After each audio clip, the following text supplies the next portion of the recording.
India versus West Indies ఇది just match కాదు, virtual quarter final. గెలిస్తే సెమీఫైనల్, ఓడిపోతే ఇంటికి. ఇక్కడ ఆల్రెడీ 5 మ్యాచెస్ ఆడారు ఈ వరల్డ్ కప్లో. Out of those 5, 4 times batting first team గెలిచింది. సో టాస్ గెలిస్తే కెప్టెన్స్ మోస్ట్ ప్రాబబ్లీ బ్యాటింగ్ తీసుకుంటారు.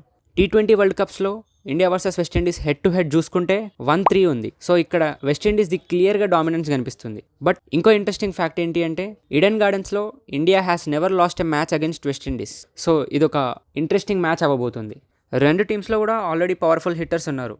సో బ్యాటింగ్ ఫైర్ పవర్ నాకు ఈక్వల్గా కనిపిస్తుంది. అందుకే నాకేమనిపిస్తుంది అంటే bowlers gonna make the difference అని అనిపిస్తుంది. నా ఎక్స్ ఫ్యాక్టర్ ఈ మ్యాచ్కి వరుణ్ చక్రవర్తి. మిడిల్ ఓవర్స్లో వెస్టిండీస్ మొమెంటమ్ని ఆపడం చాలా క్రూషియల్. అండ్ ఎలాగో తను కేకేఆర్కి ఆడతాడు కాబట్టి ఈడెన్ గార్డెన్స్లో తనకి చాలా ఎక్స్పీరియన్స్ ఉంది. అండ్ ఆ మిడిల్ ఓవర్స్లో వికెట్స్ పడితే ఇండియా సైడ్ మ్యాచ్ షిఫ్ట్ అవుతుంది.